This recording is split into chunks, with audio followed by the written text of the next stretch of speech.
Langsung saja ke materi yang pertama. Apa itu basis data? Basis data atau database adalah kumpulan data terstruktur yang disimpan dalam suatu sistem komputer. Basis data ini dirancang untuk menyimpan, mengorganisir, mengelola, dan menyediakan akses terhadap data secara efisien. Basis data biasanya diakses melalui perangkat lunak khusus yang disebut Sistem Manajemen Basis Data atau Database Management System atau yang disebut DBMS. DBMS memungkinkan pengguna untuk melakukan operasi terhadap basis data seperti mencari data, menambahkan data baru, memperbarui data yang ada, dan menghapus data yang tidak diperlukan. Bahasa yang umum digunakan untuk berinteraksi dengan basis data adalah SQL atau Structured Query Language. Manfaat penggunaan basis data. Yang pertama, pengelolaan yang efisien. Basis data memungkinkan pengelolaan data secara terstruktur sehingga memudahkan pencarian, pengambilan, dan pembaruan data. Yang kedua, konsistensi. Basis data dapat menjaga konsistensi data dengan menerapkan aturan dan batasan tertentu.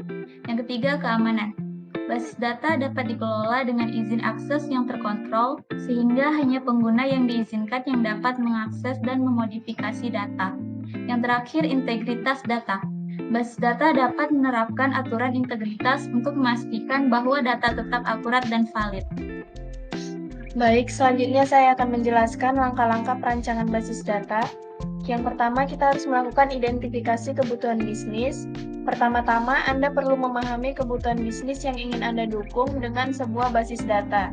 Selanjutnya, kita melakukan pengumpulan informasi. Kumpulkan informasi yang diperlukan untuk perancangan basis data, termasuk data yang harus disimpan, sumber data, dan batasan-batasan yang ada. Selanjutnya, desain konseptual. Pada langkah ini, buatlah model konseptual basis data menggunakan diagram IR atau teknik desain konseptual lainnya.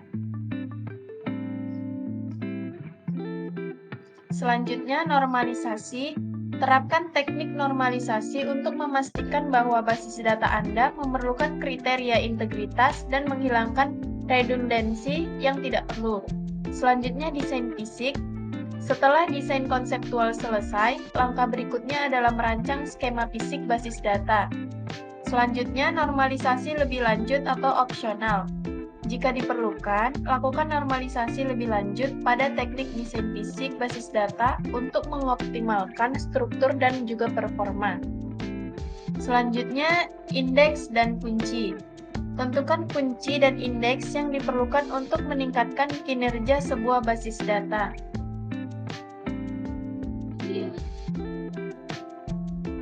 Selanjutnya, implementasi. Buatlah basis data fisik dengan menggunakan sistem manajemen basis data atau database management system atau DBMS yang sesuai.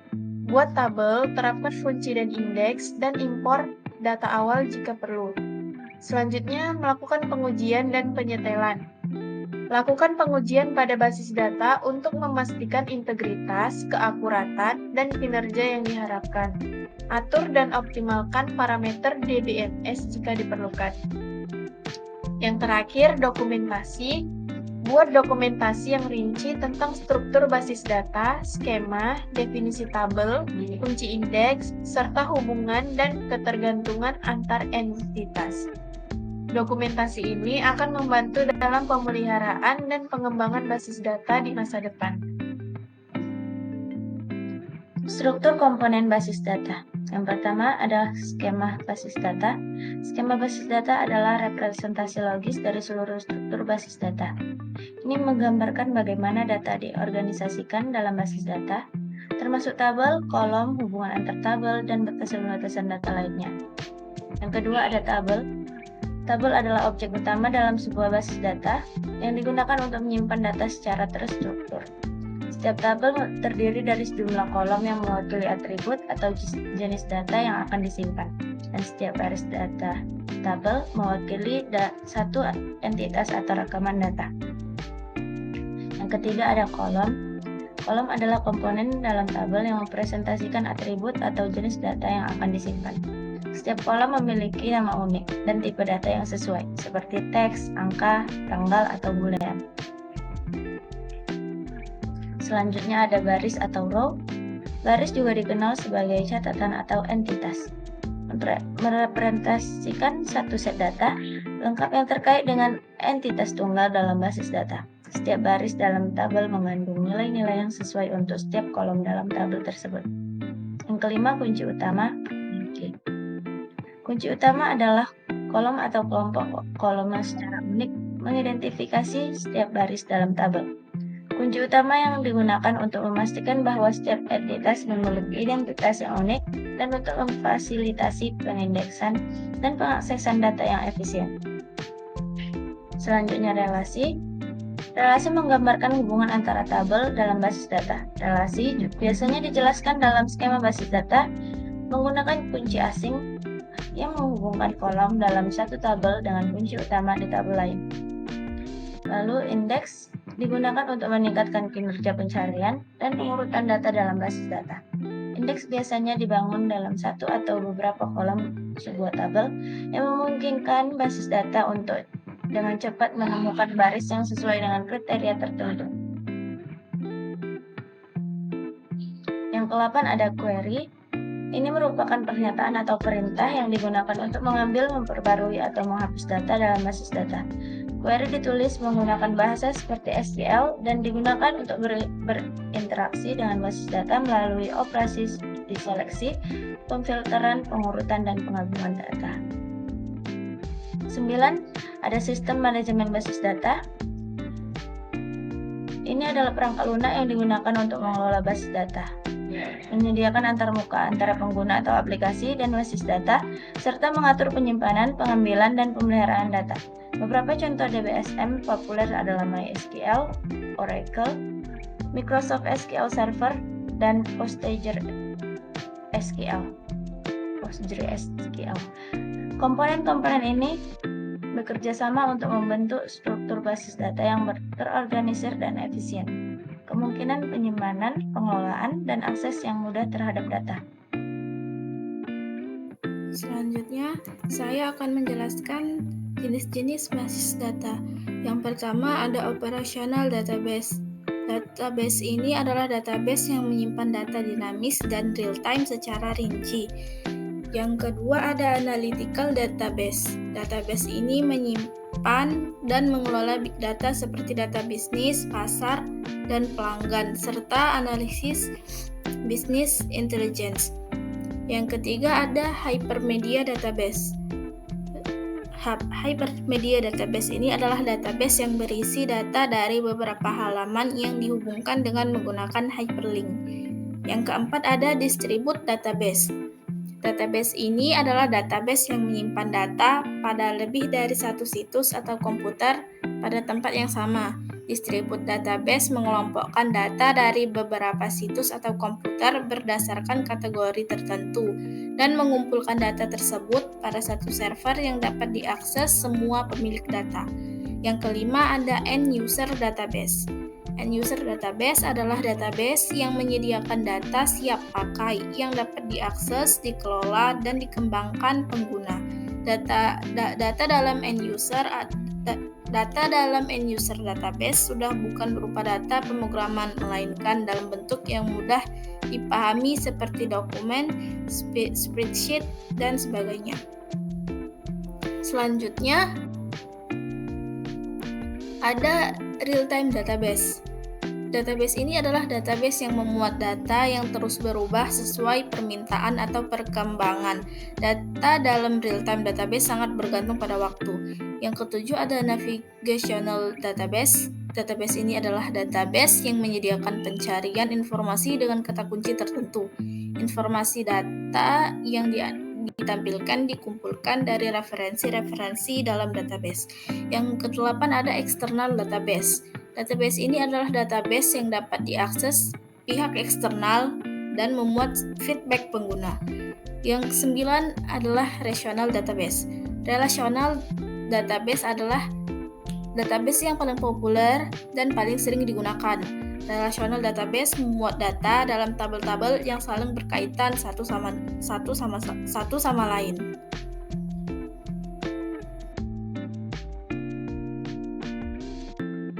saja yang dipersiapkan ketika kita akan merancang sebuah basis data untuk sistem? Langkah pertama adalah memahami kebutuhan bisnis secara menyeluruh. Anda perlu berkomunikasi dengan pemangku kepentingan dan pengguna sistem untuk memahami persyaratan fungsional dan non-fungsional yang harus dipenuhi oleh basis data. Yang kedua ada identifikasi dan dokumentasi persyaratan data yang diperlukan oleh sistem.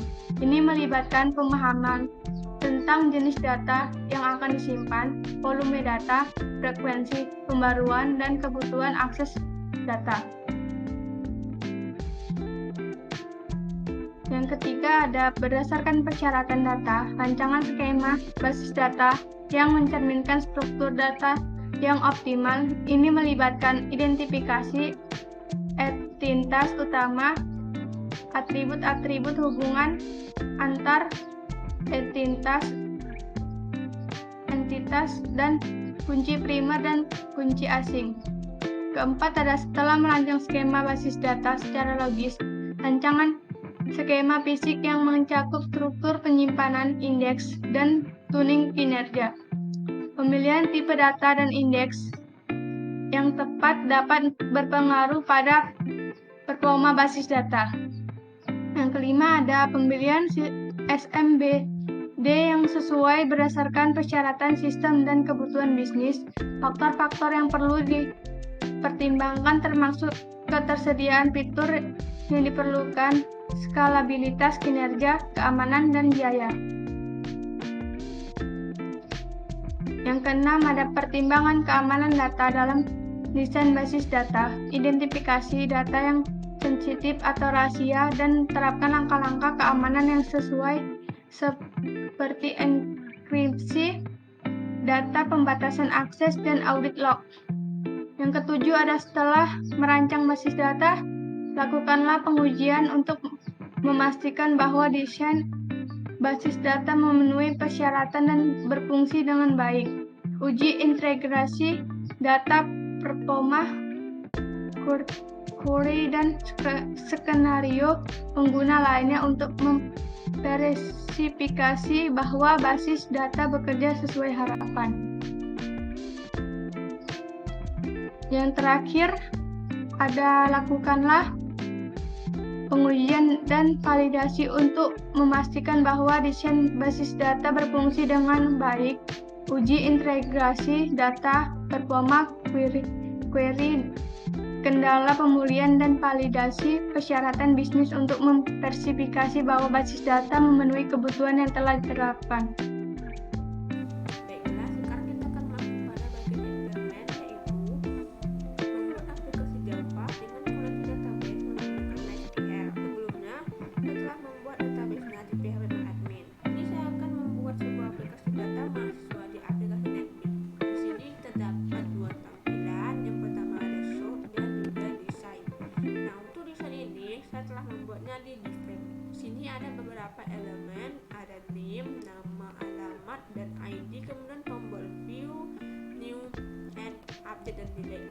Nah, setiap elemen ini memiliki yang namanya variable name. Nah, untuk variable name-nya dapat kita sesuaikan. Langsung saja kita ke codingannya. Nah, sini ada import Java. Import Java ini berguna untuk memanggil atau memberi perintah agar program yang kita inginkan dapat berjalan. Kemudian sebelumnya kita juga harus mengkoneksikannya ke MySQL. Ini dapat codingannya public void connect try. Try ini untuk mengurung eksekusi yang menampilkan error dan dapat membuat program tetap berjalan tanpa dihentikan secara langsung. Ini ada class for name, nama kelasnya com.mysql bagian basic driver. Kita definisikan kon adalah driver manager get connection. Untuk menghubungkannya kita ketik dbg mysql localhost mahasiswa. Mahasiswa ini merupakan nama database-nya, kemudian usernya ada root dan passwordnya kosong. Oke, lanjut.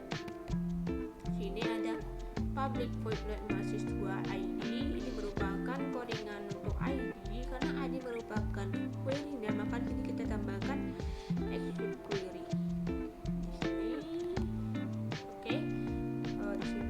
Di sini ada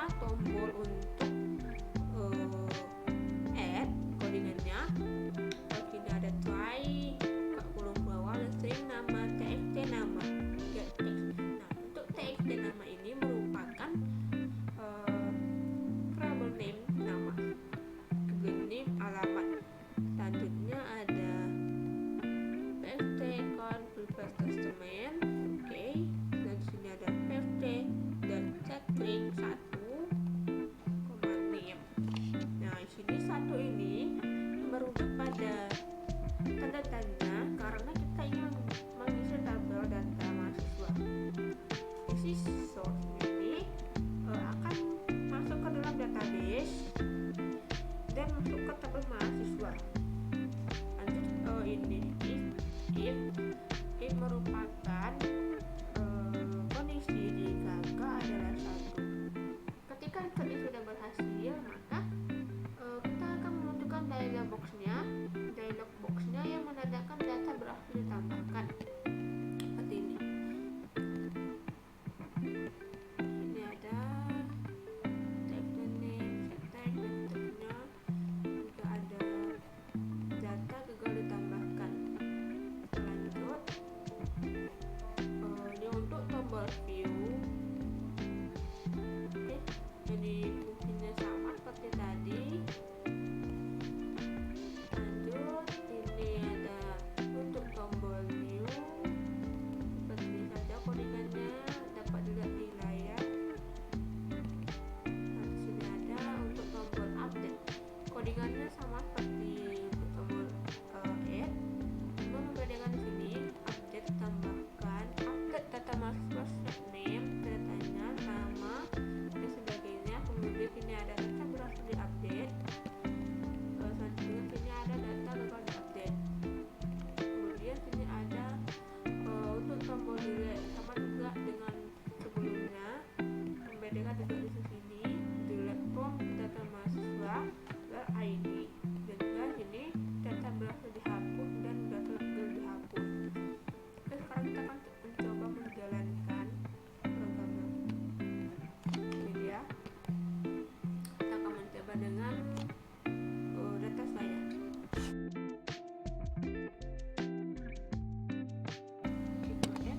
Oke, ini data berhasil ditambahkan. Kita akan coba lihat di database-nya di pihak MSI. Oke, ini dia. Kita akan mencoba membuat baru lagi.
Oke, telah dijelaskan oleh teman-teman saya sebelumnya bahwa database adalah kumpulan data yang terorganisir secara struktur untuk menyimpan, mengelola, dan mengakses informasi.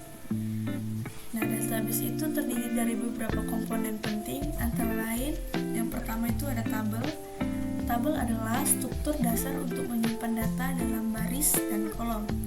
Nah, di sini kami membuat tabel yang bernama data mahasiswa. Kolomnya berisi ada ID, ada NIM, nama dan alamat. Dan barisnya ini berisi data-data yang akan disimpan dalam tabel database. Lalu di dalam database ini ada juga yang namanya primary key. Primary key ini digunakan untuk mengidentifikasi setiap baris dalam tabel. Di sini kami menggunakan primary key-nya yaitu ada ID. Nah, di setiap primary key di dalam tabel ini tidak boleh mempunyai primary key yang sama. Lalu ada juga yang namanya foreign key. Foreign key ini digunakan untuk menghubungkan antara tabel dalam basis data. karena kami di sini hanya membuat satu tabel, jadi saya contohkan dengan misalkan primary key yang ada di tabel pertama bisa menjadi furthest key untuk tabel kedua. Dengan hal itu, tabel pertama dengan tabel kedua itu bisa saling berhubungan. Lalu ada juga yang namanya query. Query ini adalah permintaan untuk mengambil atau memanipulasi data dalam database. Di penjelasan sebelumnya telah dijelaskan oleh teman saya dengan menggunakan output dari program yang kami buat untuk mengupdate dan menghapus data yang ada dalam database tersebut. Nah, lalu saya akan di sini saya akan mencoba menggunakan query untuk mengupdate dan menghapus data yang ada di database ini. Pertama saya akan mencoba mengupdate alamat yang ada di data ini.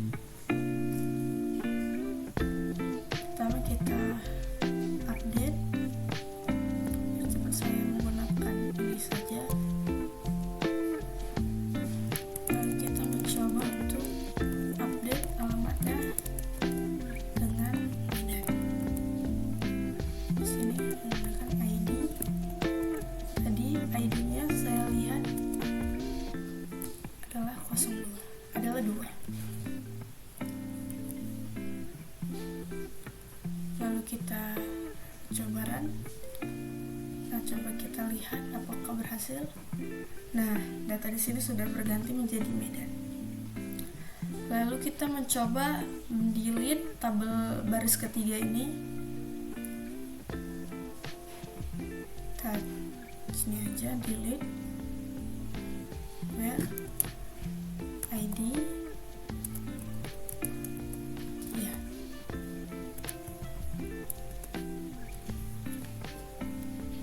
Coba kita run. Oke. Kita lihat. Nah, maka baris ketiga tadi sudah terhapus. Demikianlah video penjelasan dari kami. Apabila ada yang salah, kami mohon maaf. Wassalamualaikum